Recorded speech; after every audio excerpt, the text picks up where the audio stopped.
Having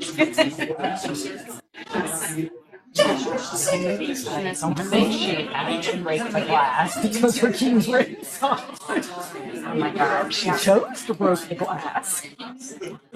That's going to be somebody broke the French glass door, right? I don't think I would break the French glass door. That's an expensive door to break. That's seriously going to be about $3. Nobody gets it.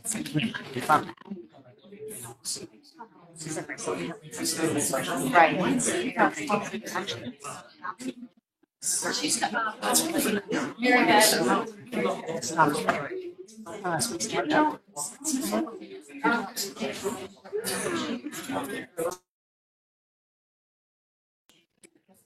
Good.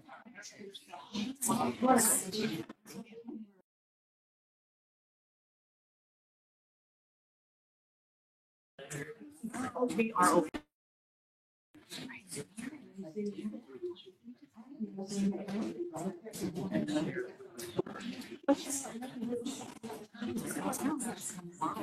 I know.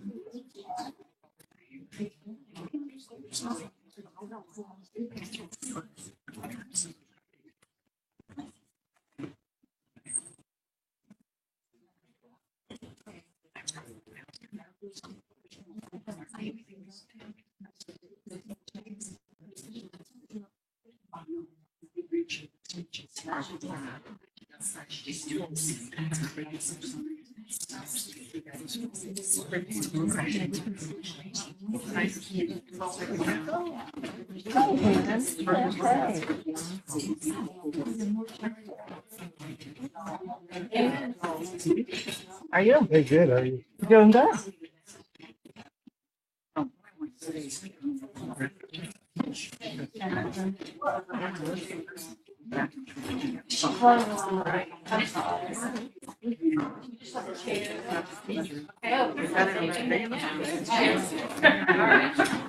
We're good.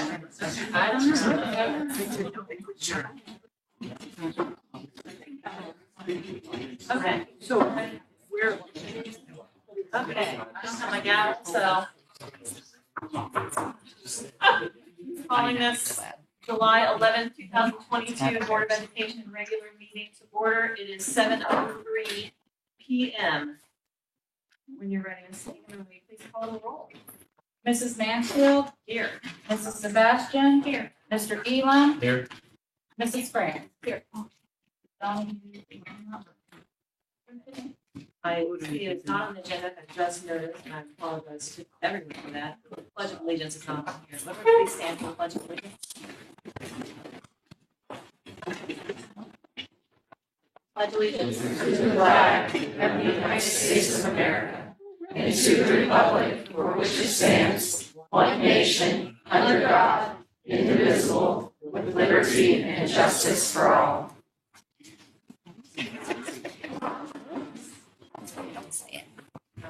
Item for approval of our agenda. Normally we ask if there's any items to be added, so let's ask that first. Any items to be added to our agenda? We have a list of some additions that have already been included. Is there anything further to be added before we? I think what I could say, we talked under middle school back in education.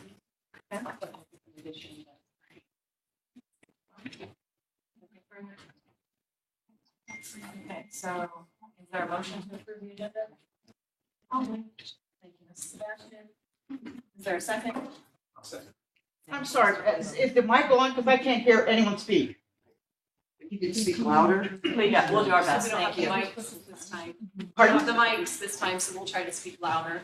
Thank you. Just a complication with it being summer and people are off contract as well as on vacation. We just don't have anyone to run the technology in Bethel Hall, so we're kind of stuck with our only other option, which is the technology that exists in this room on its own. So we'll do our best to speak up and hopefully that'll counteract this, right? Thank you. So we have a motion from Mrs. Sebastian and a second from Mr. Elam to approve the agenda. Mrs. Hickman, when you're ready to call the roll, please. Mrs. Mansfield? Yes. Mrs. Sebastian? Yes. Mr. Elam? Yes. Mrs. France? Yes. Passes 4-0. And it is approved. Okay, we've already addressed additions to the agenda. Time for hearing in public on agenda items specifically. We have 2 items, both from Mrs. Reese. When you're ready, Mrs. Reese, you want to talk about tech intern or middle school bathroom first? Coming to the corner because this is where everybody's been coming. That's fine. Okay, so, just a couple of questions and some clarifications. So the technical intern, is labeled IT support specialist. This was not discussed in the work session, and I just, was to say a couple things, because I didn't know about it until, of course, this meeting. The work/study program was supposed to benefit Bethel students, and now it's becoming a permanent position. So I'm a little concerned about that because it's a position that was not in the budget or 5-year forecast. There's no job description, and I thought new positions should be approved by the board before they are posted and a candidate is hired, but already there's a suggestion for a candidate. And so it's kind of coming here as a complete item. And the reason I mentioned that it was called IT support specialist is because it was in the agenda as an intern, but intern is not in the job title. So, I don't know, it seems a little odd. And the other question was, it said that, the hiring would be for 20 to 40 hours. And I thought at 30 hours, we had to pay benefits. So something else to think about. Another permanent position that wasn't planned for. My other item was the conversion of the middle school bathroom. So I didn't speak at the work session because I thought it was a discussion item there, and I thought it would come to the facilities committee, which is the process, and it comes there. And the recommendations made by the facilities committee to the board. It was listed on the agenda as discussion only, and so anyhow, that's why. But so also during the work session, the maintenance director was not there to give an opinion, but he stated in the past that the highest priority was renovating the existing middle school bathrooms, which are in the worst shape. So changing this janitorial closet to a bathroom doesn't seem like a good use of funds, because now it's $18,000 plus an unknown amount for the materials that are going to be needed just to create one single bathroom. And just as a comparison, you turn down $35,000 to put better privacy partitions in the new K-5, which would have covered 42 stalls and urinals. But this is, $18,000, like I said, plus an unknown amount for supplies, just to create one single bathroom. So it doesn't seem like to be doing the best good for the money spent. But maybe renovating the middle school bathrooms would have been a better choice. And also a more expensive bid was chosen that costs almost $8,000 just to expedite the conversion, which is 44% of the 18K of the part that's known so far. So like I said, I just thought maybe there could be a better use for the money than creating one new bathroom when we have family bathrooms. So either to renovate the current middle school bathrooms or add better privacy partitions. Thank you.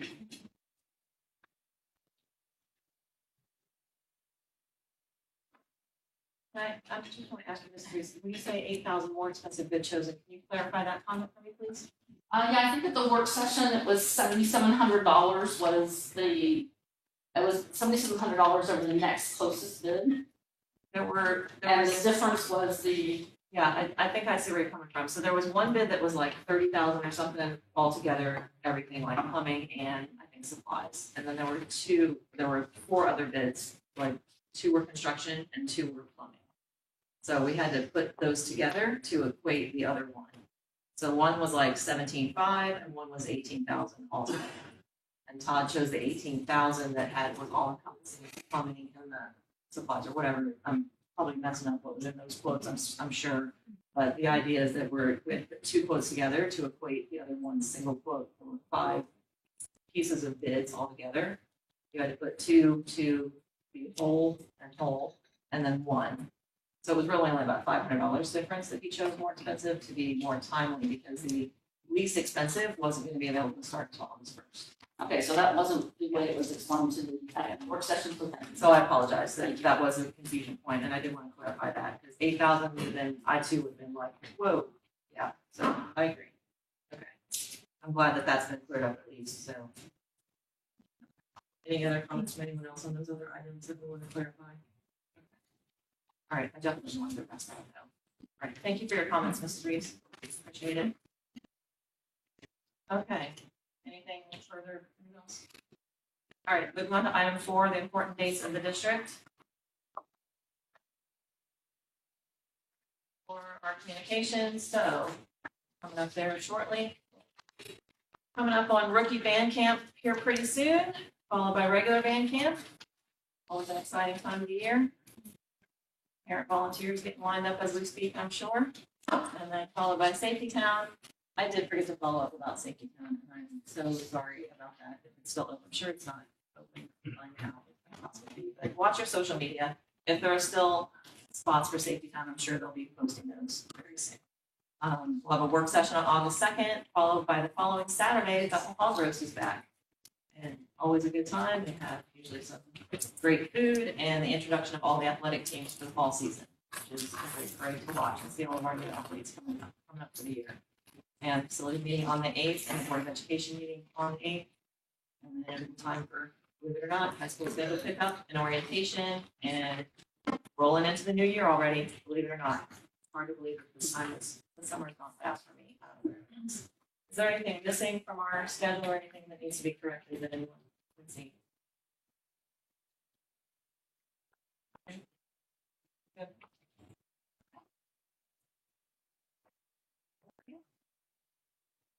All right, moving on to item 5, treasurer's items. Mrs. Hagan, when you're ready. So items A, B, C, D, and E are all approvals of minutes. June 3rd was first, June 7th, June 13th, June 22nd, and June 27th. So I hope everyone had an opportunity to review those minutes. If there's any changes or anything that needs to be done, let me know. At this point, I'm asking for your approval on those minutes. Approval on payment of bills. And so this is our check register of everything that was paid for the month of June. I think it's 20 plus pages, most of which is payroll. But it's there for everyone's review. And just post in a public comment for anyone who's concerned about the scroll rate. It's out I'm there. sorry. It's available through the school website. It and is. on the school board webpage. You can go down to board docs and it's publicly available. So. Approval of the district's monthly financial report. Also the investment report and the cash summary report, which we've been doing separately. So I don't know how much of this we want to go through line by line, but June is the end of the fiscal year, so we expect to receive all of our revenues at 100%. And we hope to spend at 100% or less. So we have received 101.37% of our anticipated revenues. So we came in just a hair over our anticipated revenues for the year. And we spent 100.5% of our anticipated budget. So we did come in over our budget by just a little bit. But we still, were better than we anticipated by 177,000. So that's always a good thing. So just shows where those differences are for each month and where we were for the year, and then some of my insight on what we need to do better for the upcoming year and where those variances existed and why.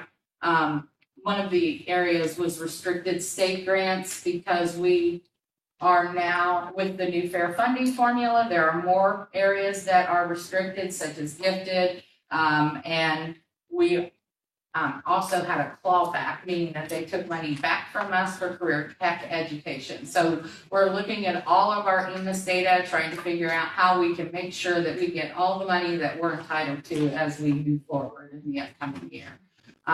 So everything else, we were pretty consistent and received where we needed to be. And so never happy when we go over budget, 0.5%, but still, pretty happy with where we ended up for the year. So.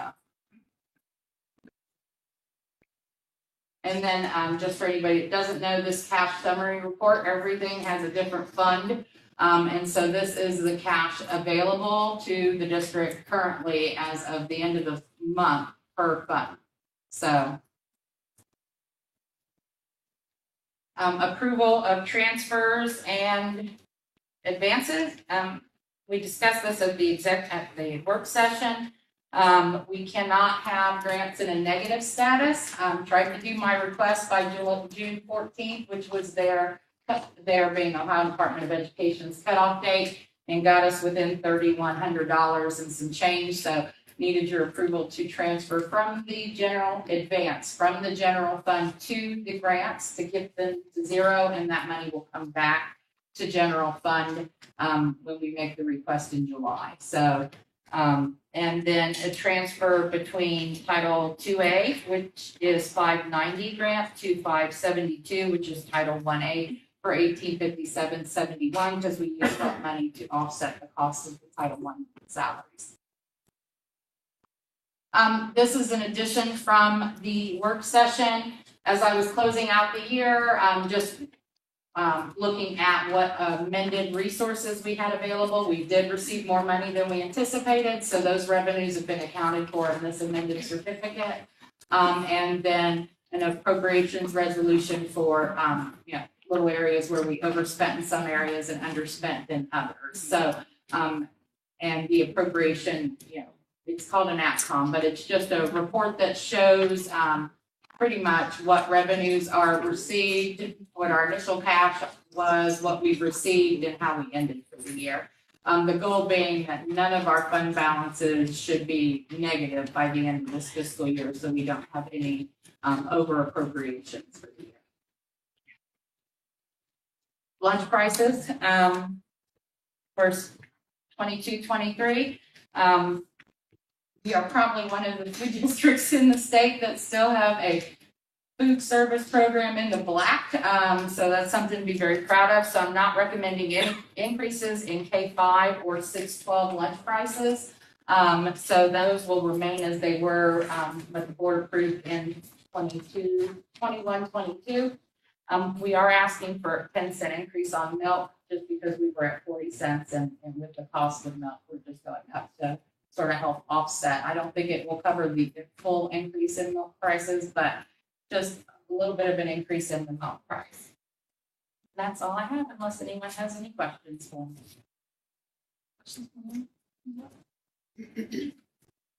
I would just like to say thank you for all your work. Closing June is always a challenge because it's also not just June, but it's this. I'm sorry, I think it's talk louder. I want to thank Mrs. Hageman for her work because June is not just closing the month of June, but closing the fiscal year. In school districts, the school year goes from July to June. So she not only just finished all the reports for June, but just finished closing the year. So big round of applause for her.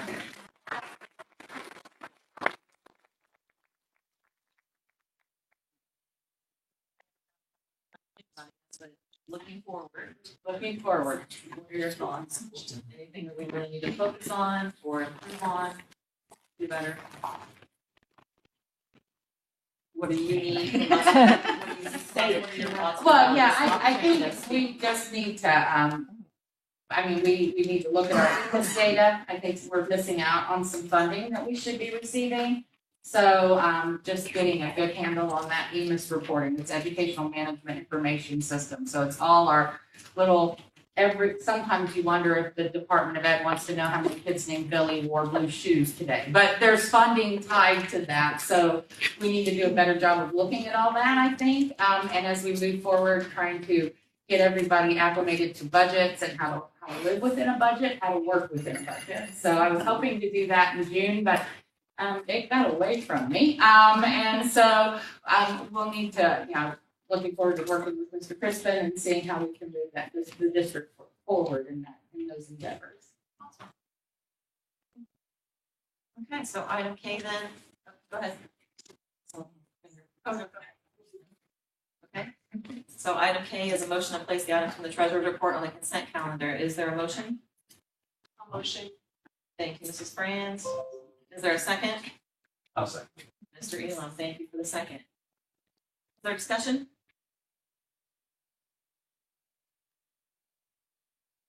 Well, you did jump in early. Did you have discussion? You're good? Okay, if there's no further discussion, please call the roll. Mrs. Sebastian, Yes. Mr. Elam, Yes. Mrs. Franz, Yes. Mrs. Mansfield. Yes. This is 4-0. Next item, of course, being the motion to adopt the consent calendar with items from the treasurer's report. Is there a motion? I will move. Thank you, Mrs. Sebastian. Is there a second? I'll second once again. Thank you, Mr. Elam. Further discussion? Hearing nothing, please call the roll when you're ready, Mrs. Hageman. Mrs. Franz, Yes. Mrs. Mansfield, Yes. Mrs. Sebastian, Yes. Mr. Elam. Yes. Also passes 4-0. Thank you very much. Moving on to item 6 then, treasurer discussion, which I guess I jumped the gun on that one. Anything further to add, Mrs. Hageman? No, not at this time. No. I just wanted to mention 2 things from the core meeting. Mrs. Hageman just submitted everything and we're gonna have a quarterly report for the building project. So Right. he's signing off on that either today or tomorrow. Already So- done. Already done. So that's exciting. And then the second thing, did you want to mention now or did you want to hold off about the transfer? Just to give them the update on this, on the $700,000 we need to transfer from operating to. Oh, yeah, well, we had initially talked about, because the cost of building has gone up so significantly, we talked last fiscal year, which was June, about transferring 700,000 from the Fair Funding Act in 22 and for 23. So, waiting to see what our first payment's gonna be in July. Typically, we would have received it by now, but they pushed it off because, the 15th, I think, this week. So we're gonna go like a month without any money from the state. But they have the new funding formula to put in place, which it should be funded at 33.33% because of the 6-year phase in. So, if that is the case, then we'll be looking to do another $700,000 transfer into the building project so we can get closer to putting that 5th grade in. Or finishing the 5th grade way. So, Fantastic. Anything further? I hope not. You're done. Done. Okay. All right, moving on to item 7, superintendent's items. Much like the work session, Mr. Perks is on his continued vacation, so I do have a summary from him to read here. It'll be very similar to one we had before with a couple of additions. Okay, hopefully there's nothing missing given our additions to the agenda, but if there are, we'll try and fill them in as they come up. So someone can follow that agenda and I'll read this and we can put it all together. Okay. Certified resignation. So Gabrielle Ritter, an ELL teacher. Thank you, Gabrielle, for her service to Bethel Local Schools. Recently hired in a district closer to home, which should continue to work with ELL students that are fluent in Spanish. Michael Cantrell, the high school technology teacher that we had hired, informed Mr. Swope that he was accepted in a position closer to home in a district that he feels is a better fit for him. Lauren Duhan, middle school science. Thank you to Lauren for her service to Bethel Local Schools. She'll be working in the Bellbrook schools next year. Rebecca Fry, Young Fives. Thank you to Rebecca for her lengthy tenure in Bethel Local Schools. She accepted a position at Troy for next year. Scott Mintz, middle school health and physical education. Thank you, Mr. Mintz, for your service. He has accepted a position in his home district. What I think is item B, is that right? Yes. Okay. Della Felton, Central Office Secretary. Thank you, Della, for her 5 years of service to Bethel Local Schools. Item C, classified administrative resignation. Amy Mathis, Assistant Treasurer, is a reference to you. Do you have anything to add about Mrs. Mathis's resignation? it should be missed. We're trying to work around it. Absolutely. And we have a position posting for assistant treasurer and payroll, Yes, and we're receiving applicants. we are, yes. Okay, yeah, good. Okay, item D, degree status change. Karen Dirks, congratulations Karen for advancing on the salary schedule for her efforts in continuing her education. Karen will move from the bachelor's plus 150 to the master's schedule. Item E, review of certified employees. Andrea Bullmaster will join Bethel High School as the high school ELA teacher for the 22-23 school year. Andrea is a graduate of Wright State University in English Language Arts Education and a Master of Education from Wright State in 2005. Professionally, she has taught at Greenville City Schools from 05 to 06 and Franklin Monroe from 06 to 13. Since 2013, she's been a stay-at-home mom. Christine Pfeiffer, kindergarten bachelor's. I think I have that in an email. Hang on, separate email. I was trying to consolidate all of the information. I apologize. Give me just a second. So I can fill it again. I just wanted. Feature the board agenda. I'm sorry. I sent this one as an email.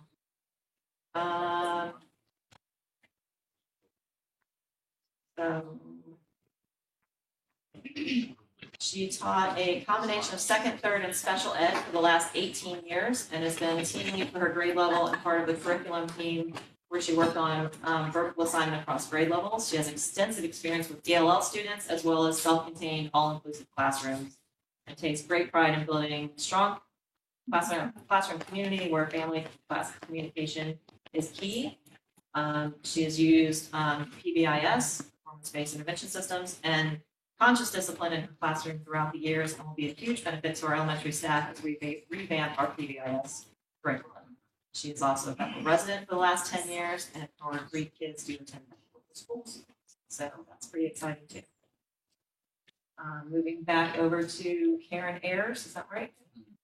So Ms. Ayers has a BS in math education from Lee Universities, a master's in education from Miami University, graduate certificate in information technology from the University of Cincinnati, and she worked 15 years for an accounting firm and has 10 years of teaching experience. Karen has also taught information technology classes as an adjunct at the University of Cincinnati. So there's our new technology teacher. So yay, that's awesome. So excited about all that. Item F, classified employees. So Kathy Rowley, what did we say? Rowley. See, I got it wrong 3 times now. Will be joining Bethel Local Schools in a number of roles for the 22-23 school year. She'll serve as a bus aide and is also being hired as a substitute bus driver, lunchroom aide, and as kitchen help as needed. So welcome to Bethel, Kathy. Heather Feeden. I'm so sorry. Will be joining. I hate getting people's names wrong. I'm so sorry. We'll be joining Bethel Local Schools as a van driver for the 22-23 school year. So welcome to Bethel, Heather. Okay. Very small there. Classified contract adjustment. So Ms. Julie Gravitt has voluntarily requested to reduce her number of days in the office from 220 to 215 for the school year 22-23, which puts her in alignment with our other high school and middle school administrative assistants, and it's a little slight savings to the district. Money saved there. Lunch prices review was under, we moved that under Mrs. Hagan, it used to be right here, so that's been moved. And supplemental positions, so following individuals are joining Bethel as volunteer coaches for 22-23. We have Skylar Rice for football, Bob Bondurant also for football, and Tyler Brookman for boys soccer. Oh, and Mr. Berg got added, right, for volunteer for girls golf. Something else at the end. So close. Okay, and then the technology intern, we kind of heard about, but we can get added on here. So there is a request to approve this position from our IT director in conjunction with Mr. Ferks, IT support specialist Ian Beeksma, as an intern for the 22-23 year at a rate of $11 per hour pending completion of the FBI and BCI background check. Mr. Beeksma is actually a student at Sinclair University, so not our typical high school support.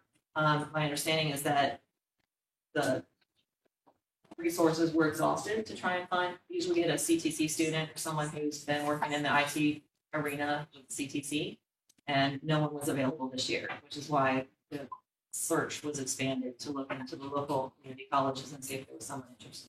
That's really all I know about that. Beyond anybody else. So there you go. Additional information.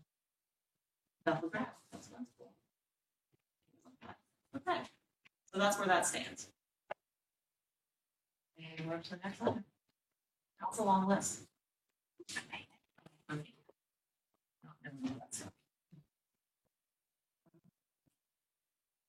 Next item is J, right? Yes. Okay, so we're looking for a motion to place the items from the superintendent's report on the consent calendar. Is there a motion? Thank you, Mr. Elam. Is there a second?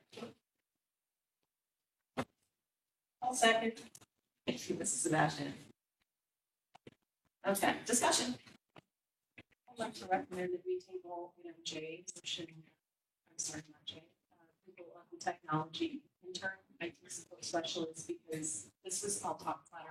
This wasn't something that we discussed at the work session. This is something I just now see. We don't have a job description that I'm aware of for this position.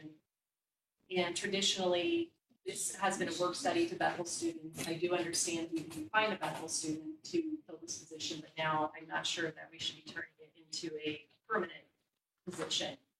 And I think there's still some questions that I have and probably others have about, is it 20, 30, 40 hours? I think at the 30-hour mark, we're paying benefits, so that's going to be a lot more than the $11 an hour, whatever that was.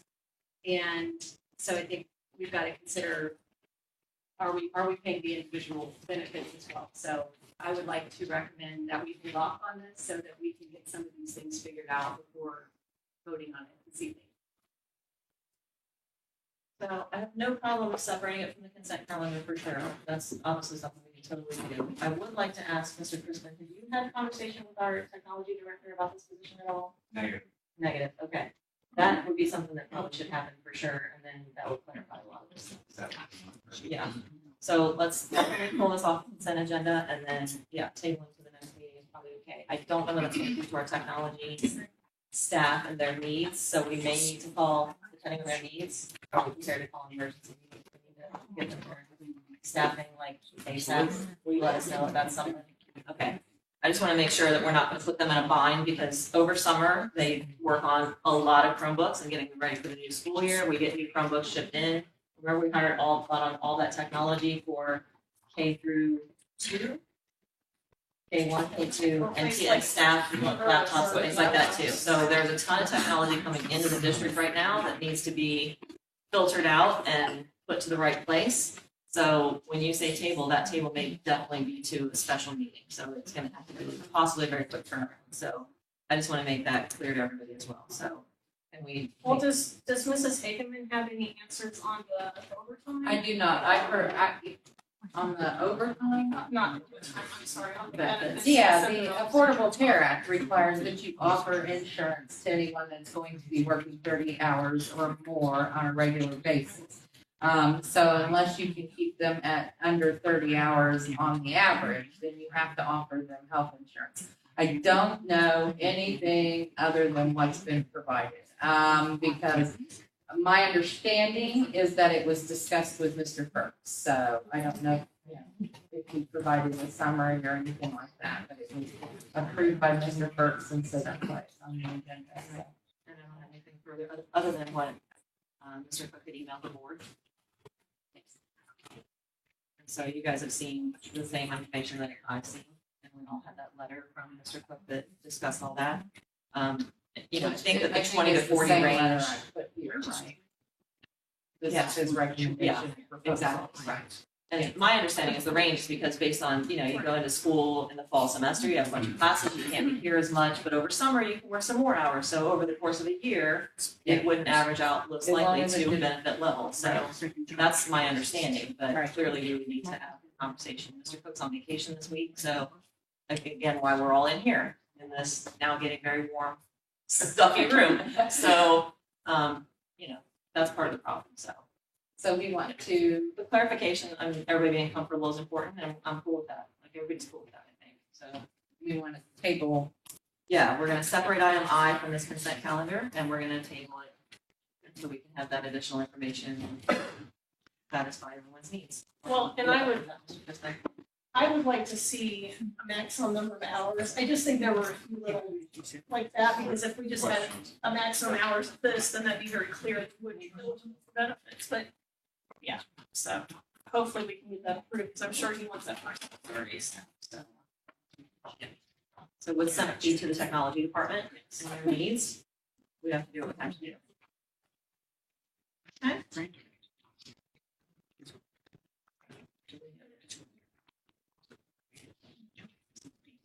Okay, so does that mean, Mr. Elam, may I ask, are you amending your motion to place items from the superintendent's report to be sans item I? Excluding item I. Yes, ma'am.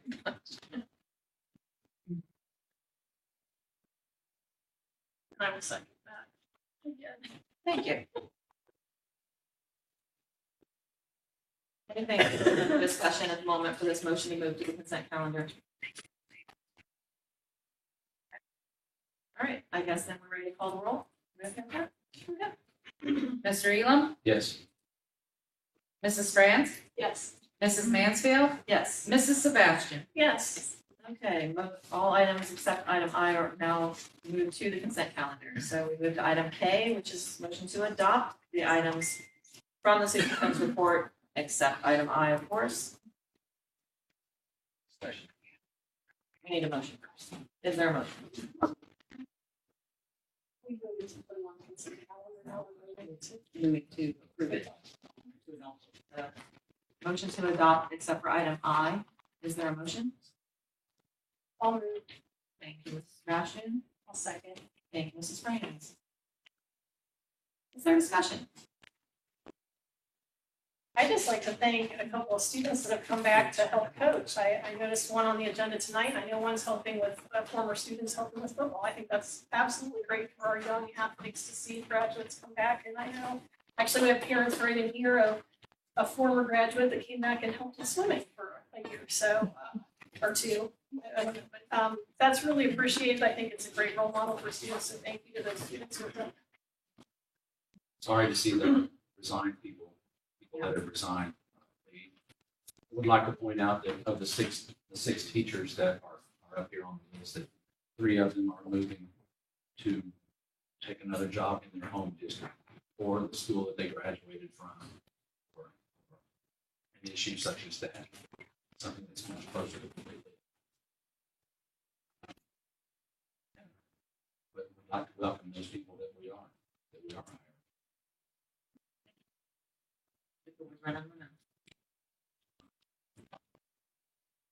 Definitely will miss many of our staff members who are reporting, for sure. It's been wonderful. Thank you all for your service. Anything further from anyone? Anybody in Stephen? Mrs. Mansfield, Yes. Mrs. Sebastian, Yes. Mr. Elam, Yes. Mrs. France. Yes. Items are adopted 4-0. All right, moving then to item. Superintendent's items for discussion. Well, I don't currently have an active superintendent, but I have an interim superintendent. Anything to add, Mr. Crispin? Just adding to my to-do list. Right? So everyone in the room, welcome to Mr. Matt Crispin, our interim superintendent. This is your first look at our new fellow.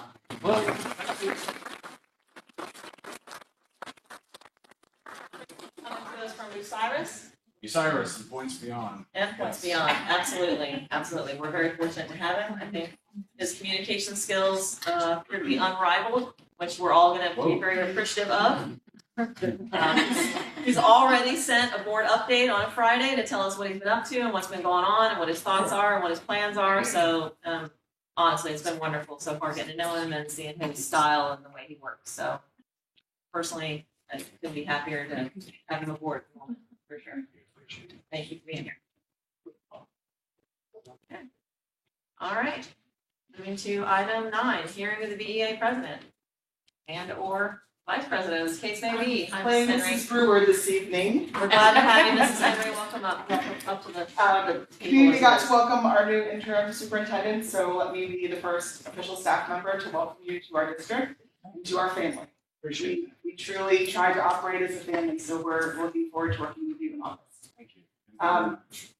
While welcoming new faces, I have to say that as an association, we are extremely saddened to see so many people leaving.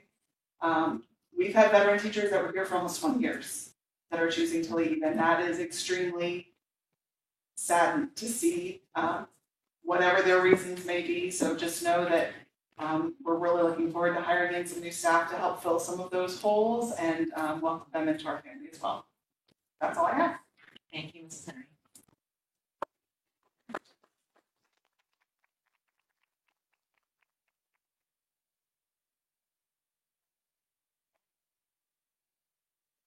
Discussion and action items.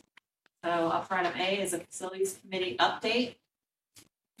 Yeah, Mrs. Sebastian. So if you want more information, you can go back to YouTube and look at the facilities meeting. I'm gonna give the highlights.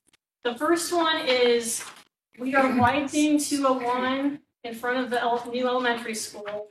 What's gonna happen is they have to put water lines and fire hydrants in first. Then you're gonna see the phone poles that are along 201 move from where they are to a little bit farther west so that they can make that lane wider. Then the final step of that is you'll be seeing some paving.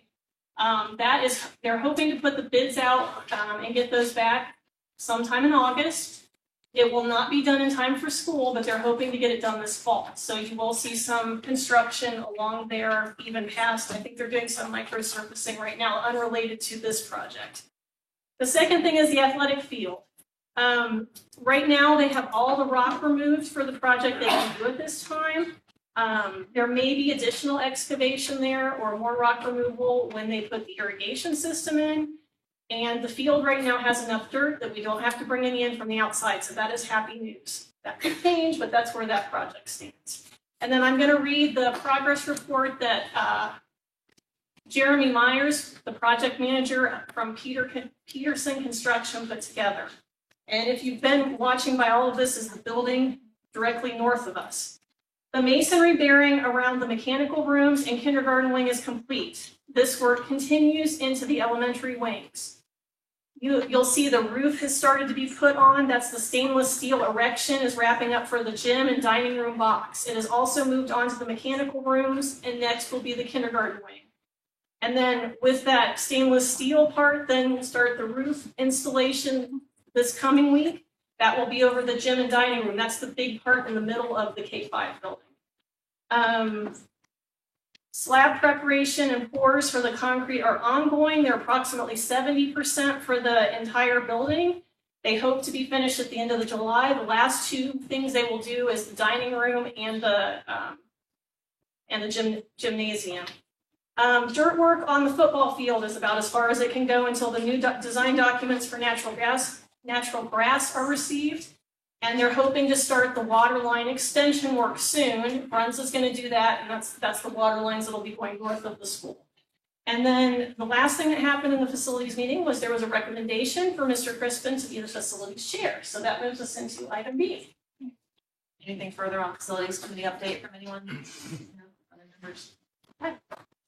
All right, then, item B, we have a change in facilities committee chairperson and membership. So I have the pleasure of appointing members to committees and things like that. So based on the recommendation of the facility committee, I hereby appoint Mr. Matt Crispin as a member and chairperson of the facilities committee effective August 1st of 2022.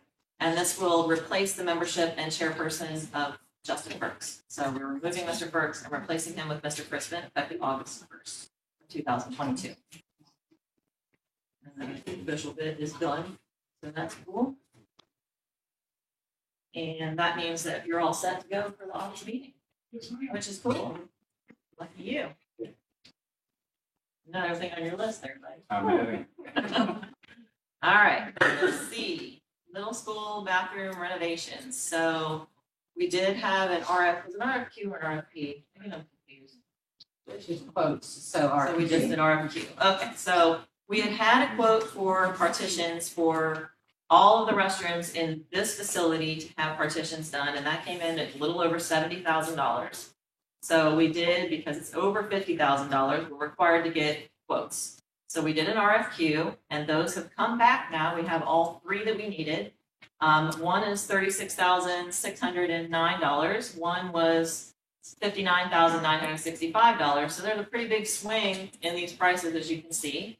But this is to replace all of the partitions in the whole building with the, basically not really floor to ceiling, obviously, but there's about a 6-inch gap or so at the bottom, and then you go up to 92, 94 inches, something like that. There's probably a mild variance in the products, but give or take, almost floor to almost ceiling partitions in all the restrooms, as well as urinal partitions included in there too, I believe.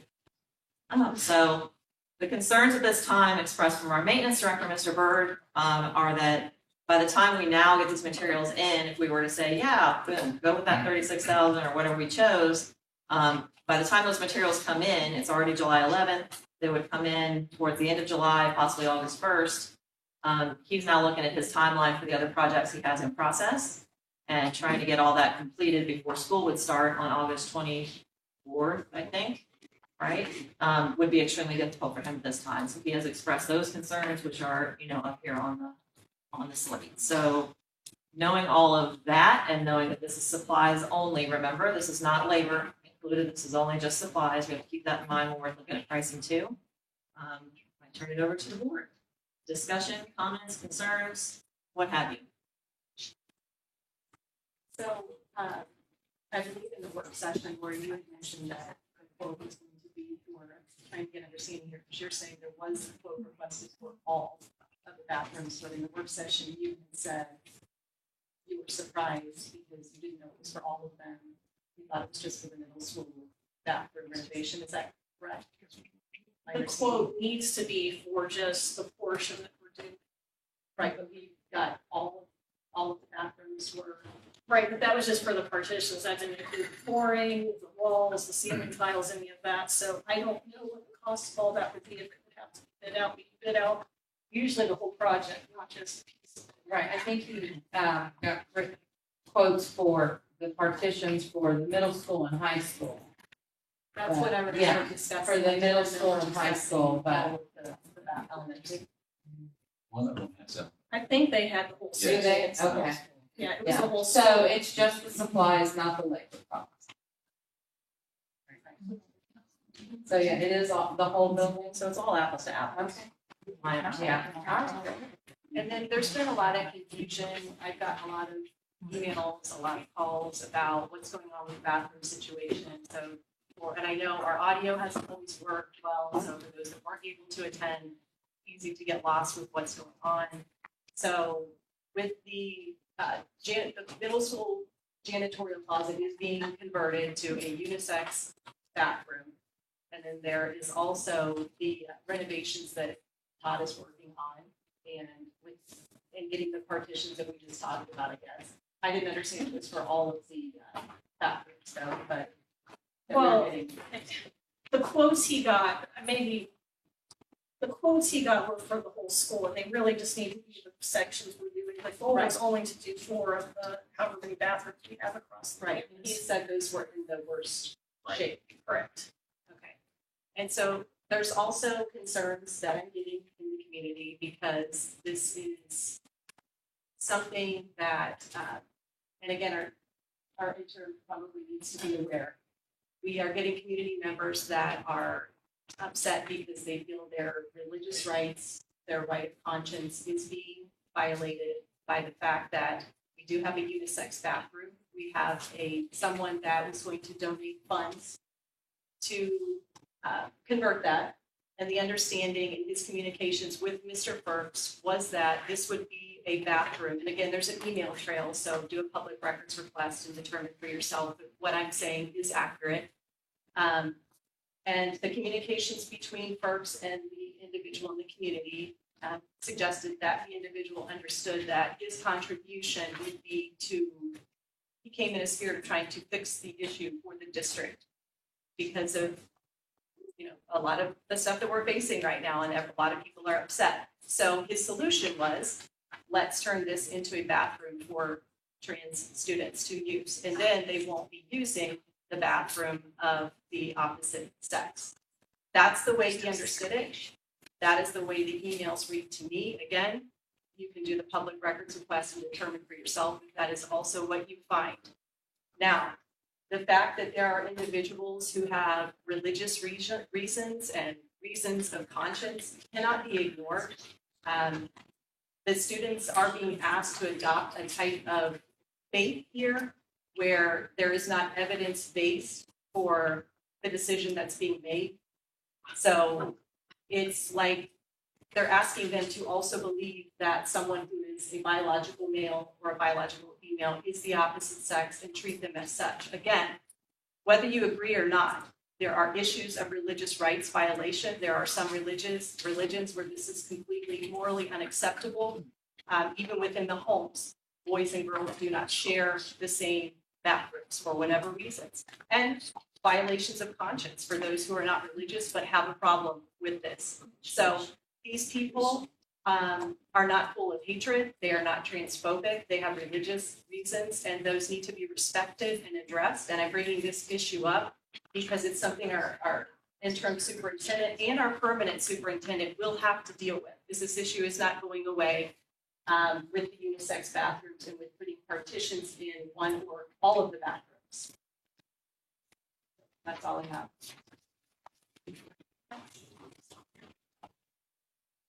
Other comments from board? Oh, and I do have one thing here, one more thing.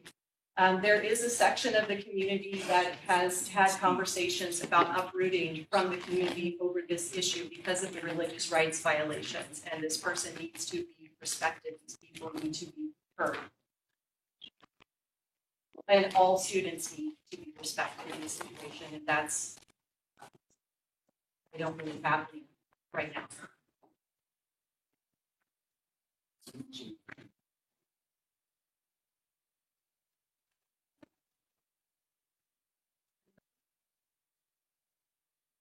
Agree with Mr. Bird that there's probably not enough time for all, for past the middle somehow. In order for these two things to occur. And just to clarify with the community and anyone else, Mr. Bird asked for the quotes in May, and supply chain issues and just people's time right now, it took him 2 months to get 3 quotes. It's really tough right now in the trades to get quotes every week, and we have to have 3 quotes when the quote is over $25,000. That was the board resolution, so it is what it is.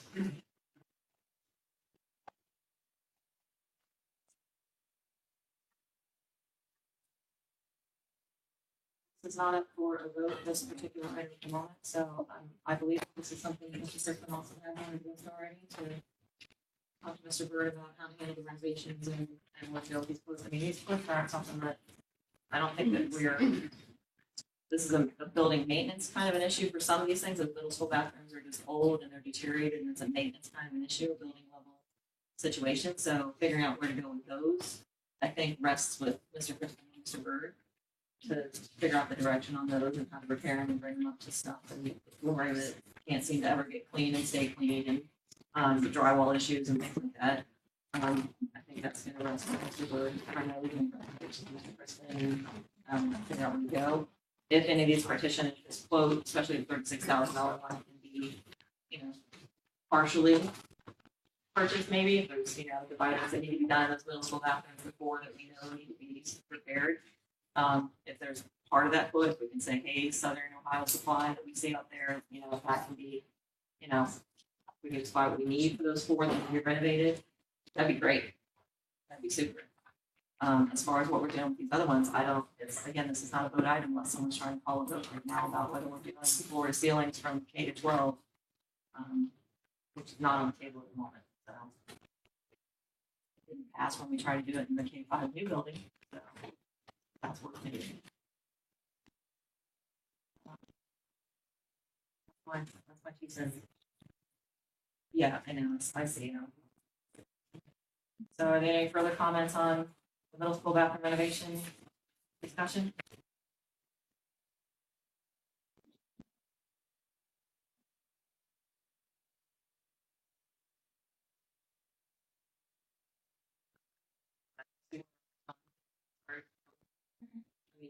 technically we're supposed to be turning it to start the meeting, but we'll see where we're at for time and how the board feels about whether we can accept it. I apologize. No, it's fine. I don't want to be all difficult being that person. I'm put in that position a lot and I can't be that person, so. Our next item up here is item 11. It calls for, executive session, but we, on our agenda, neglected to have our hearing of the public for this, the regular hearing of the public items. So we're gonna move to that now. It follows the same rules that we had earlier. So. you wanna go back to those for me? Same rules we've always had. You guys have been here. We've done this a long time now, so just remember to direct your comments to the chair, which is me, so we get to have a conversation. Let's see who's up first. So, Mr. Murdoch. There you are. Hi, you're up first. Wherever you'd like to be, wherever you're comfortable. Mr. Aaron, we got keep the time. Please. Thank you, sir. 5 minutes. Good evening, everyone. My name is Eldar. This is not my first time here, second time speaking. I am the president of the Osman Ghazi Mosque in Dayton. I am from the Turkish community in Carriage Trails. Some of you may know. I'd like to say in a nutshell who we are, where we come from. Some of you may know, some of you don't know, and some people, unfortunately, are misinformed about who we are. From some people, I heard they call us Russians. So like these Russians, or there's a little Russia or whatever. We're not Russians. We came from Russia as refugees, but we're not Russians. We're Turkish. The reason we're here is because we're not Russians and because we are Muslim. Now, in my 15-year life in the United States, I, as a Muslim, have to pray 5 times a day. It's a physical worship you have to do. You have to go down, you have to prostrate. It's not just verbal. In my 15-year life, I have done almost all my daily prayers. That's in colleges, universities, police stations, Luna parks, airports, hospitals, all public places. And I've never, ever in my life been discriminated by anybody. Nobody ever told me, like in Russia, hey, this is the United States, you cannot do it here, you know, hey, whatever. I've been always treated with respect. And I thought the Constitution of the United States does not go against my religion. I can be a Muslim, practice my religion, and still be a loyal citizen of this country. There's nothing in the Constitution of the United States that goes against my belief. I can't eat pork, I can't drink alcohol. Constitution doesn't tell me you have to. There's plenty of other options. Up until this point, I would like to give an example to all parents and to you guys. 2 months ago, it was Ramadan. Ramadan is a month where 1.7 billion Muslims in the world, they fast. When we fast from 5:30 a.m. until 8 p.m. Sometimes 8:30 p.m. depends on the season. About 16 hours, no eating, no drinking, nothing. Our mouth is basically shut. Now, if I walk in here, there are about 300 plus students, Ahista Turkish students in the at Bethel, and they're all Muslim. About 95% of them fast during Ramadan. If I come to Bethel and say, hey, there's 300 plus Muslim students here, they fast, they're hungry, but your kids are being disrespectful, they're eating in front of them, it's offensive, it's whatever. If I come and say, okay, let's do this, show us respect, we demand respect, we want to be treated equally, no food during Ramadan at school, you cannot bring food from outside, you cannot bring drink from outside, cafeteria shut down for the whole month, how would the parents feel? I'm sure some people would be pretty pissed off. They would probably hate me and hate my religion too. Now, I'm not speaking hatred. I have no hatred towards anybody. I love everyone. I had an employee who was gay. He was gay. I'm cool with that. I mean, you can do whatever you want, but people are upset, and I am too. As a parent, as a taxpayer, as a part of this community, you can be whatever you want. You can be any religion you want, but you cannot enforce it onto me, right? We can coexist. I can be Muslim, you can be Christian, you can be atheist, whatever. It's our constitutional right, but I cannot enforce it onto you. When I spoke to Mr. Firks, some of you just mentioned about the materials donation. It was me. When I spoke to Mr. Firks, I told him, Mr. Firks, there's a lot of parents that are pissed off, in my community too. We have like monthly meetings, and there are 300 plus students here that from our community, and majority of them are thinking about withdrawing their kids and going elsewhere, like different schools. Why? Why keep all these people out? I'm sure it's not only in our community. I'm sure there's other pissed off families. I told them, let's find a midway where all students will be treated with respect and feel safe, feel comfortable. I said, I mean, if they're not okay going into a boys' bathroom, I personally as a parent don't want them in my girls' bathroom too. Let's build another one. I sell building materials. I build houses and stuff. I can donate as much as needed. We donated for one bathroom. If needed, I can donate for 5 more bathrooms. It's not an issue for us. As long as all kids feel safe and they feel, I don't know, like privacy, their privacy is respected. This way, if you allow, because there are 10 or whatever transgender kids, which I respect, it's their life. They can be whatever they want. But just to make them feel safe, you're ignoring hundreds of other kids. It's gonna create hatred. A lot of people are gonna hate LGBTQ community instead of respecting them. If you enforce this, let's please find a peaceful solution where they all feel comfortable. Thank you.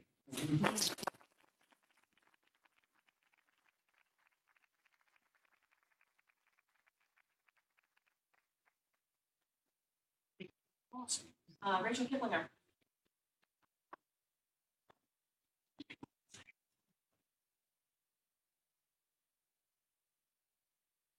Thank you. I just wanted to clear up some things that have been said in previous meetings. 571 was the number of signatures that were needed per the Board of Elections. So when people in the community talk about only 571 signatures were gathered for the board removal, it was way over that. And 571 was just the minimum number that was needed. So I just wanted to clear that up. It was, again, not the numbers of signatures that were obtained. There were several hundred more signatures gathered. 571 is more than the number of people who voted for our current board president. 571 was more than any one person running for trustee this past term received, other than Julie. So, I mean, it's not a small number. Another issue is that I had emailed a board member after the last meeting asking her to share the 47 points of accomplishments for Mr. Hertz that she read at the meeting.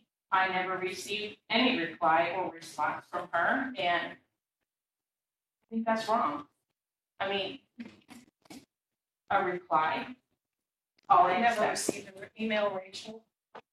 I sent you an email the day after. So my school email? Absolutely. Do you have it on your phone? Probably. Because I didn't get it, and I Just resend it. I will resend that. Freedom of information. You can, well, anybody can public records request it. I think Tina's got enough on her plate. Thank you. I mean, come on. Really, all I asked was for the information from you that you received. So anyway, I'm also curious about what the board is doing about all the teachers and staff that are leaving. Again, I agree that we're losing some veteran teachers, some very, very good teachers. I'm wondering if there's a person or committee that's responsible for exit interviews so that we can find out why people are leaving, what issues are. I know that's been brought up in the past. It doesn't seem to be anything that is nothing's being done about it. So, but we are continuing to lose people, and it is disappointing. It's also disappointing that the current superintendent can't even show up for the last 2 board meetings, and I think it says a lot about his character. The bathroom issue, it's been going on for 7 months now. There's no resolution. I don't even hear options being thrown out there. But guess what? I can still disagree with someone without unfriending them on Facebook. I can disagree without destroying signs or property. I can disagree and still think you're entitled to your opinion. I've been coming to these meetings for over 15 years. I will continue to show up as well. And I will voice my opinion and I will give facts. And no matter how loud the opposition, feelings are not facts. Boys do not belong in the girls' room and girls do not belong in the boys' room. Putting in partitions is not a solution and it does not change the fundamental issues. Thank you.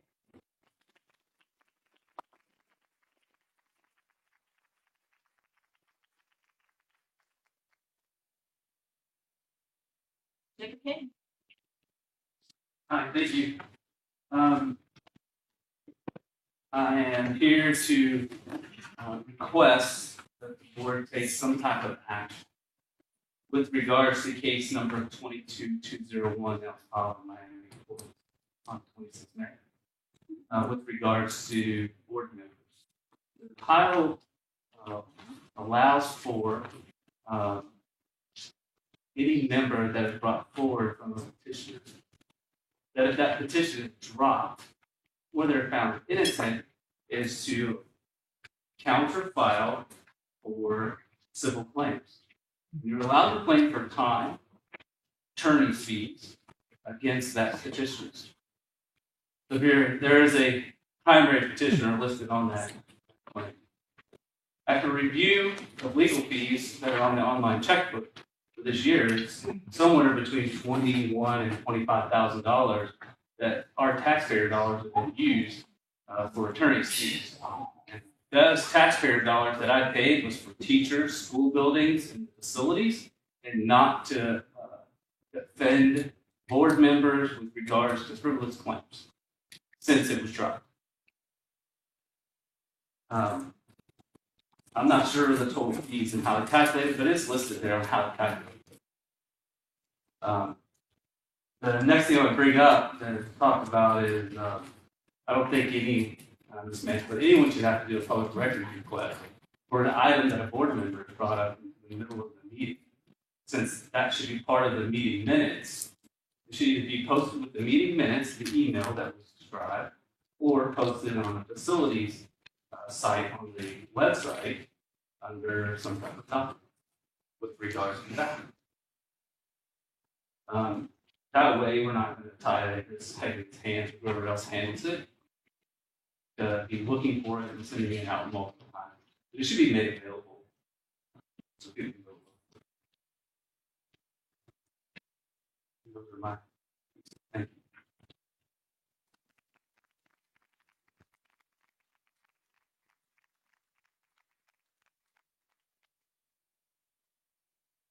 Donna Hughes.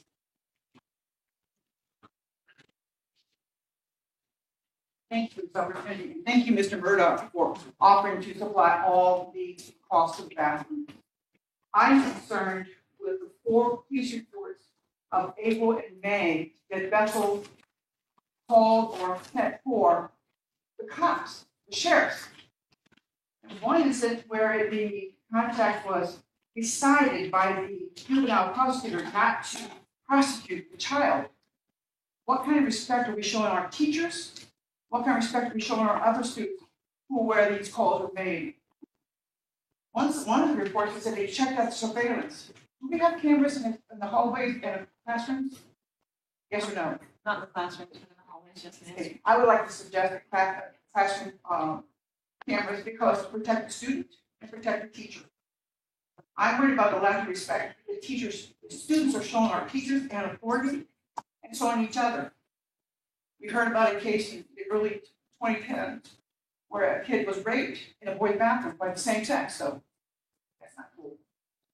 That happened here, Mrs. Hughes? Yes, it was about three meetings ago. The woman talked about it. The mother of the child talked about it. The current bathroom problem with the petitions, number one, that height and that length, that depth, makes it more difficult to clean, takes more time to clean. And the petitions is not the issue. It's the issue of them being in the sink at the hands drying, washing their hands, drying their hands, where they're vulnerable, if they're not aware of what's going on. That's what I'm worried about. And that's where I'd like to have his, hers, and unisex. Besides bathroom, who is R. Gilbert and Caleb Runkle? Those are facilities name, Rick Gilbert and Caleb Runkle. It says community representative, but I didn't understand what that was. I don't know. Okay, now my understanding is 17 states have now issued laws that transgender students can now participate in sex if they are not biologically born. I'm not sure Ohio is going to do that. But we need to respect all our kids in the bathroom, out of the bathroom. And I see this talk about being kind, be kind. It doesn't sound like we're being kind in the bathroom, in the classrooms, to our teachers, to our authority. And I'm really glad that Mr. Murdoch said he will supply all costs for all the bathrooms we're suggesting. That should really ease our costs. That should be it. Am I out of time? At 2 minutes. I'm done, but I am very concerned about the reports of the cops being brought so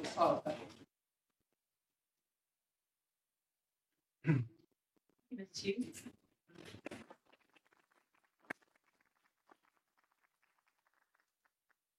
Jim Crowley?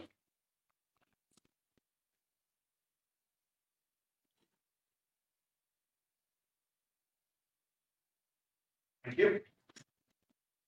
My name is Jim Crowley. I'm a Bethel resident and a father of a 7th grader who attends this school. This is the 3rd time that I've addressed this board regarding the bathroom policy that went into effect in January. I strongly oppose this policy. I think that it strips students of their fundamental and constitutional right to privacy, risks their safety, and infringes on their modesty. After several attempts, my wife and I successfully made arrangements for my daughter to use a lockable single-stall restroom. This is something I would encourage every concerned parent to do. I abhor drama.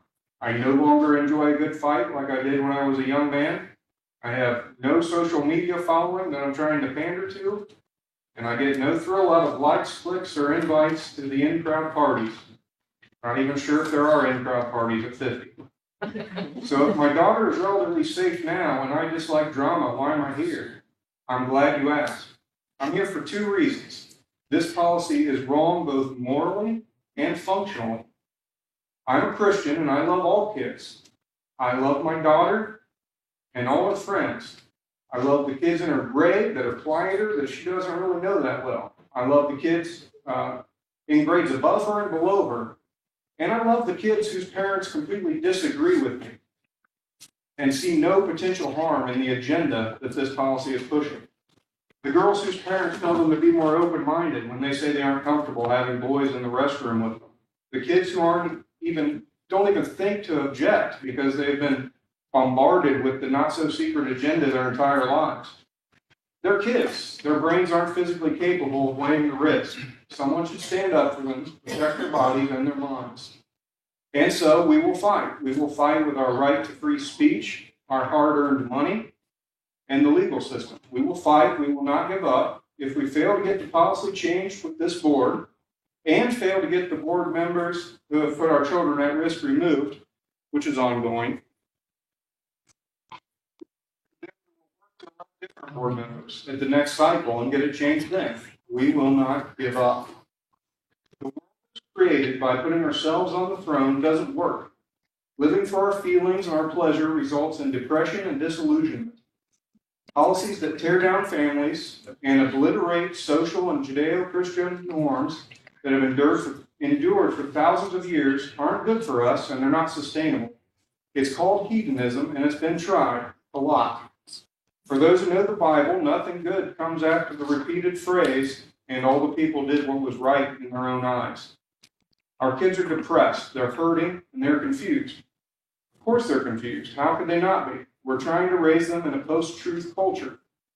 The Oxford Dictionary chose post-truth as the word of the year in 2016. It is defined as relating to or denoting circumstances in which objective facts are less influential in shaping public opinion than appeals to emotional and personal belief. This board, made up of rational people, who are trying to do the best they can, has succumbed to the idea that we live in a post-truth era. The truth is simple and unchangeable. Boys are boys, girls are girls, they're equals, but they're not the same, and there is no switching back and forth. All deserve love and dignity and a chance to be happy. They cannot gain this by usurping the long-standing rights of others. I saw this quote and thought, now that is what our schools should be helping teach our kids, and I will close with it. When we slay our desires, we slay our sorrow.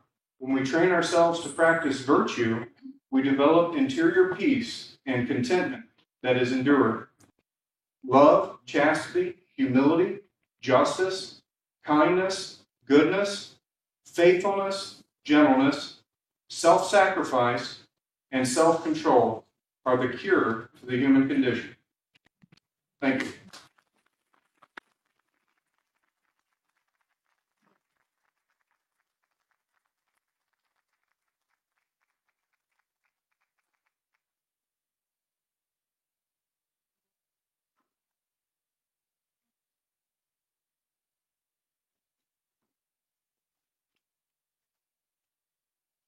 Thanks for I'm gonna be brief tonight. At the last board meeting, the last during the evening, that elderly gentleman in the community that walked up to the podium, and as he was walking up, I thought, oh, great. Here comes another guy that's going to persecute me, or feather me on a stone knee. And I was wrong. I was completely wrong. He came up and supports this board. He not only gave the support, he cited reasons why they are qualified to be on this board of education. And then he said he didn't quite understand or know everything that was going on, but he was going to take the time to educate himself so that he can help try and solve the issue that's going on. And so I just wanted to take a moment tonight to apologize to Mr. Bailey, because I totally judged him wrong, and I'm probably the first to admit it. And I want to thank him for letting me hug him afterwards, for the words that he shared. That's it.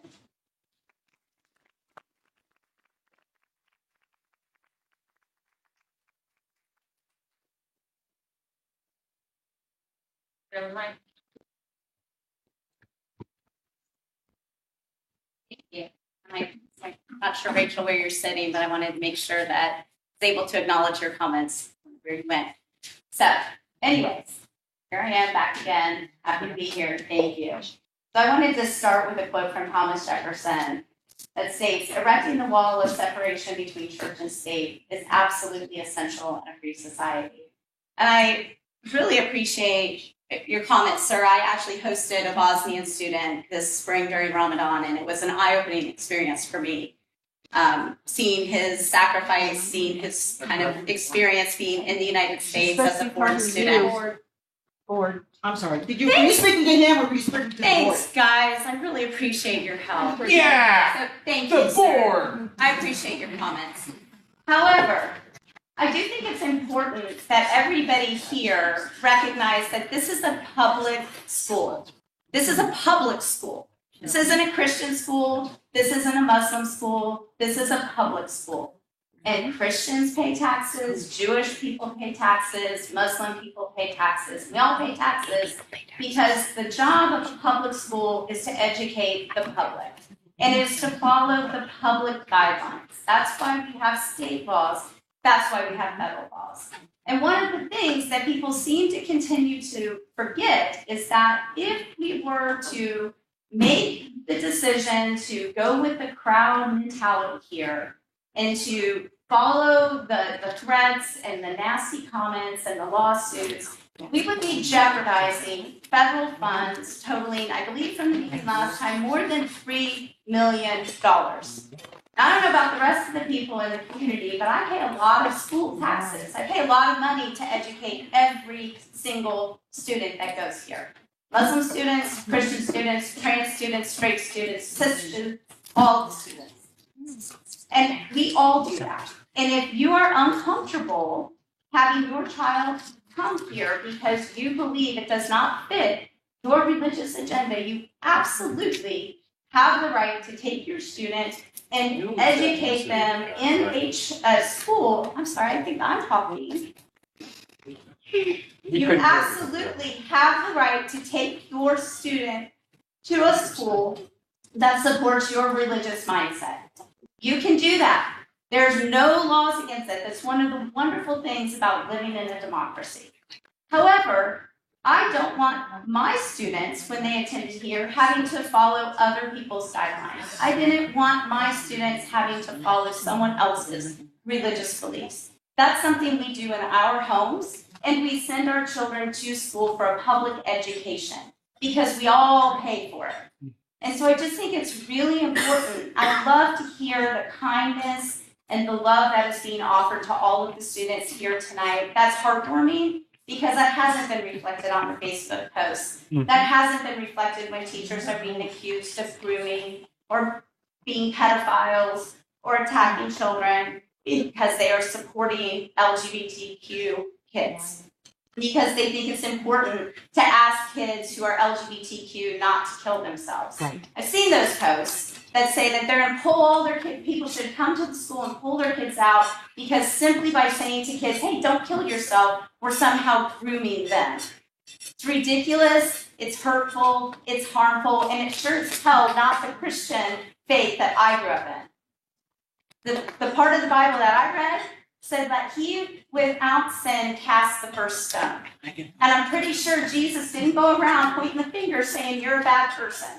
And I'm kind of tired of having that finger pointed at me. So I appreciate that people are expressing their kindness and their love and their charity for others. And I hope that can continue as we move forward as a public school being funded by all taxpayers. Thank you.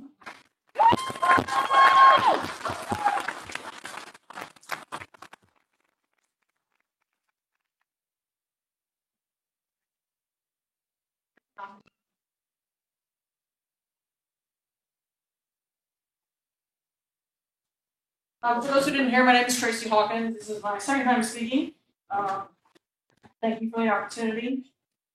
When I hear people of our community say they want to make Bethel great again or return Bethel to its traditional values, I don't want to take steps backwards. Progress is not made by taking steps back. Taking steps back means my kids are bullied in school because they have two moms. Turning to traditional values means we aren't being kind and teaching tolerance to our kids or students. It means attacking a new superintendent before he even starts working in our district. Right. I want our schools to always be looking for new ways to reach students to help them learn and succeed in today's world. I want Bethel students to know that Sally can be a CEO and president just like Billy can. I don't want books only in pen and paper. I want them being innovative and problem solving. I want them to learn that people are complex and life is not always in black and white. It's full of many different colors. I want them to know that outside this little district is a diverse and complicated world that awaits them, and they need the tools to handle it, not only educationally, but emotionally. They need to know that not everyone is the same as them. There are different religions, different lifestyles, different families, and they all must learn to get along in the real world. Censoring what books kids can read, what clubs they can join. They can only learn math one way, which is really hard as a parent trying to teach math a new way. It's not how the real world works, and if we don't move Bethel forward, we're going to be left behind. I want Bethel kids to be prepared to face the world outside these walls and make Bethel a better place for all. Let's stop talking about the past and envision a future Bethel that we can all be proud of. I've seen people say we have drawn a line in the sand and we're not going to budge. The thing about a line in the sand is it's not permanent. A wave, a kid playing in the sand, or just the wind can come along and erase that line. We need to stop blaming past administrations and superintendents and move forward. Our problems are not in the past is gone. We need to work towards a better future for our kids and our community.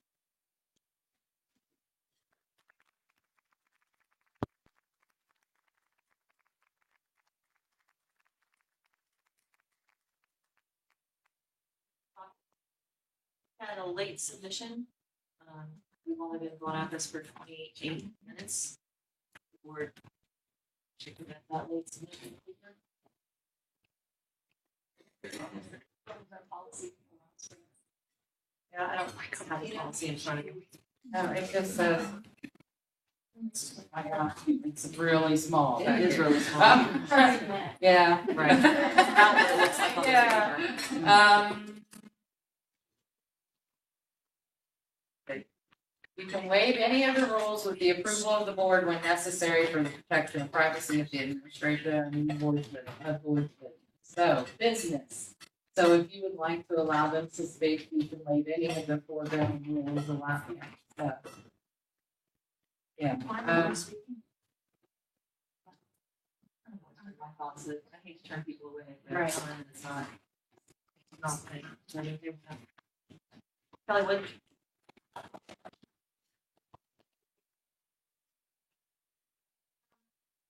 I'm going to address the statements that were made, friends about, just all the religion and how much we have to respect the religion here in the school district, church and state, and separate. Go to your church. My kid was bullied in 8th grade. He suffers PTSD from it.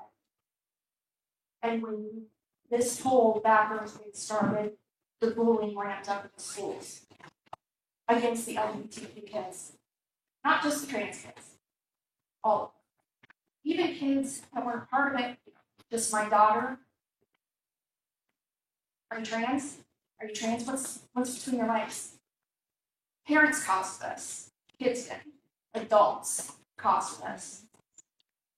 My kid had further problems because of it. So, whereas you're really scared because Sally might be upset because she doesn't know what is between the legs of the kid in the stall next to her, it's none of her business at all. And to be quite honest, I don't care about your religion. I care about my kids. I care about the health, the mental health, and the physical health of all the kids. And you're sitting here preaching, well, this religion, we have to make sure that everybody's respected. Oh, but no, you're not. That's what you don't understand is your religion has so much blinded you that you can't even look at what you're doing to a minority of people, children. You are the bullies. You are the bullies. You have bullied them. And it has hurt them. Talking to the chair. I'm talking to them all. I have a right to make sure that my kid's protected. And to make sure that those people, my kid hasn't done anything. Has your kid been called a faggot? Have they in the classroom? Themselves? Or told to kill himself? How about go off yourself in a public restroom? Garrett, please be quiet. I'm sorry. No, I'm sure your kids will not. Because you don't hear too many stories about some LGBTQ kid coming up to a straight kid going, hey, straighty. No, these kids are getting called faggot. They're getting, just because of who they are. And I'm going to tell you something. Garrett was the way he was since he was little. There's no grooming. There's no changing. He is what he is. I've loved him since the day he was born. He will never be different. But how dare any of you think that it should be otherwise? How dare any of you? Because it has affected us far more than it has affected any of you.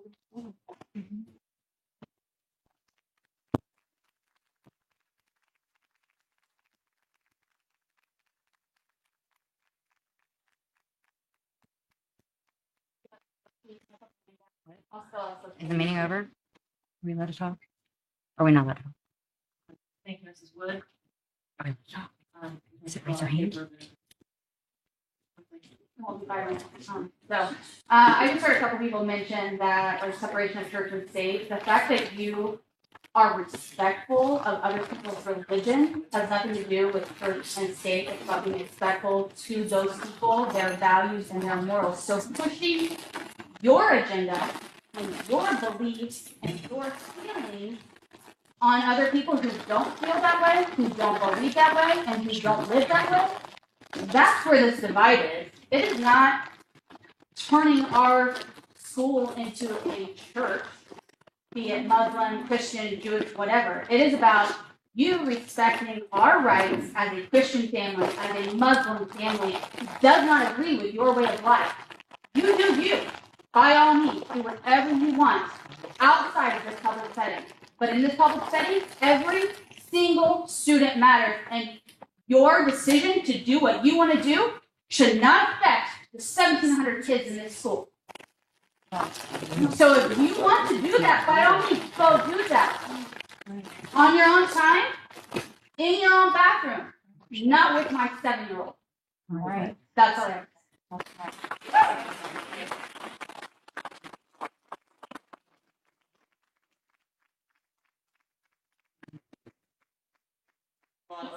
say. And then, are we calling this the last one? Please. Last one, we're done. Mike Kraft. Hello, everyone. I know this is a very sensitive subject for everyone involved. I think that by and large, everybody wants to respect the other.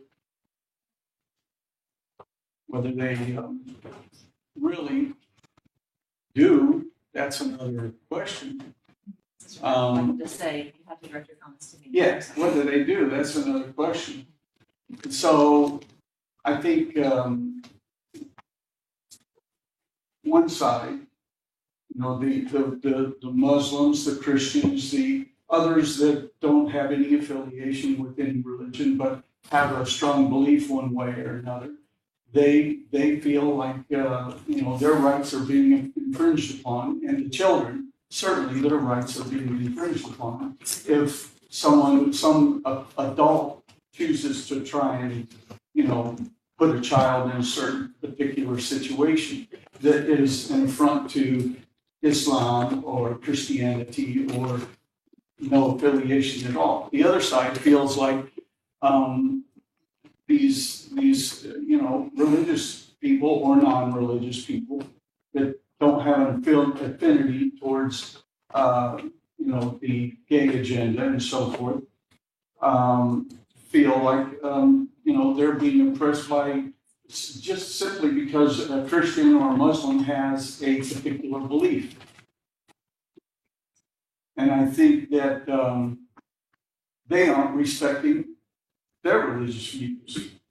The others that espouse that, you know, their rights are being infringed upon are indeed infringing on the rights of those who have religious beliefs. And if I remember right, the Constitution protects all people, not just those that have, you know, no religious belief.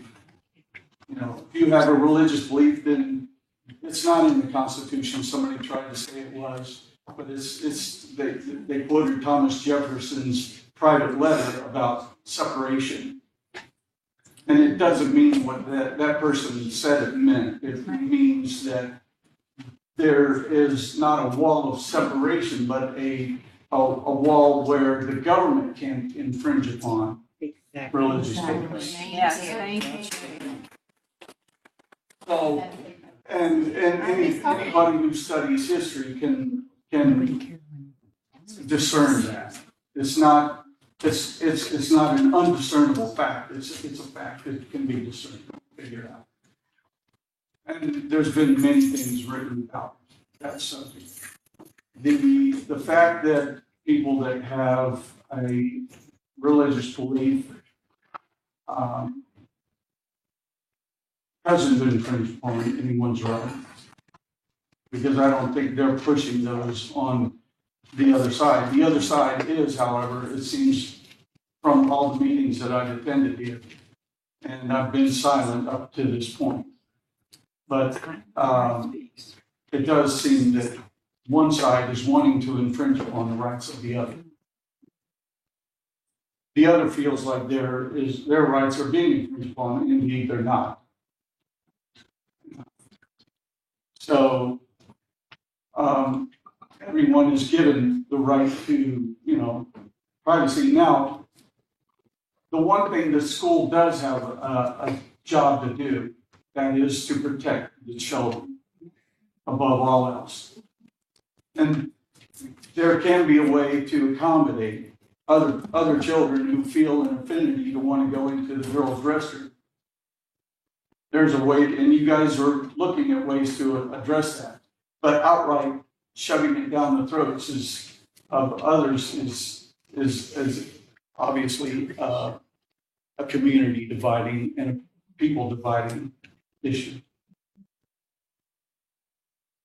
If you, however, make appropriate accommodations that don't infringe upon Islamic views or Christianity views or the rights and protections of the children, then I think,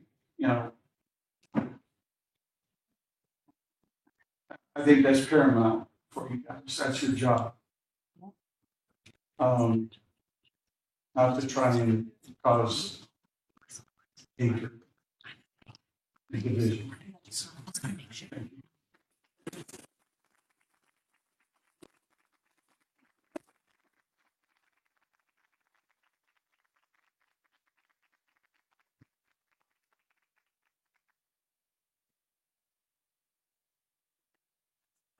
Prior to executive session.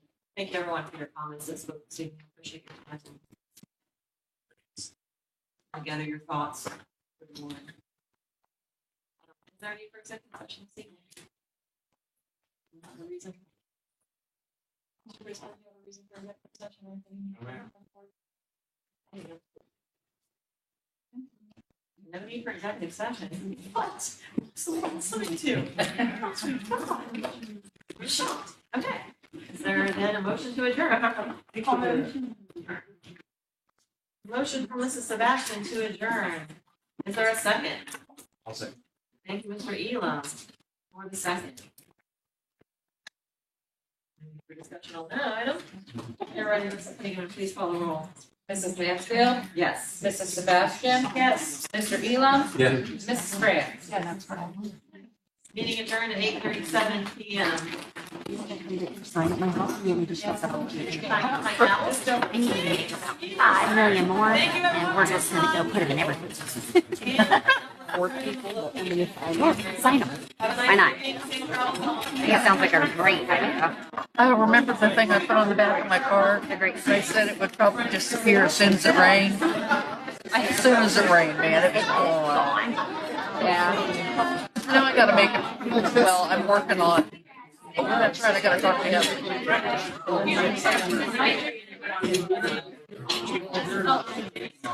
Yeah.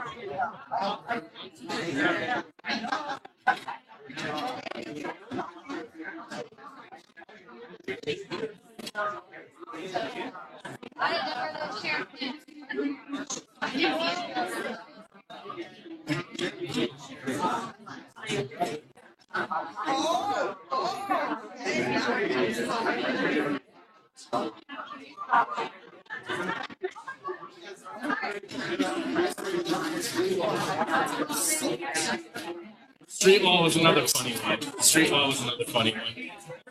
Street Law was also super easy.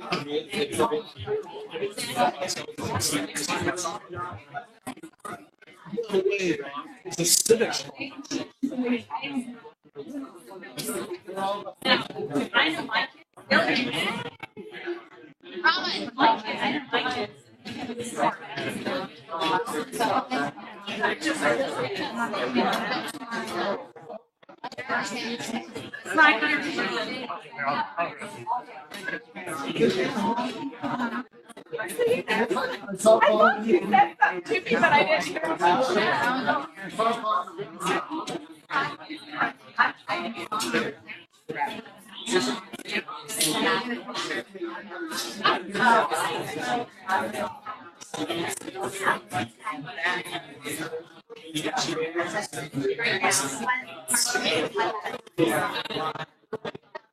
Hey,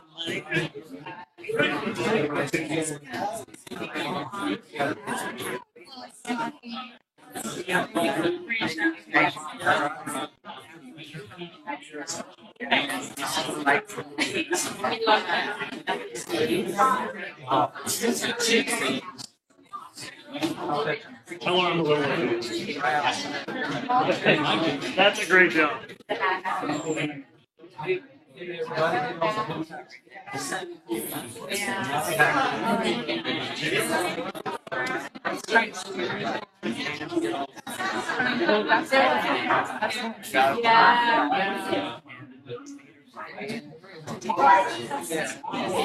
How are you? Hey, my friend. Oh, sorry.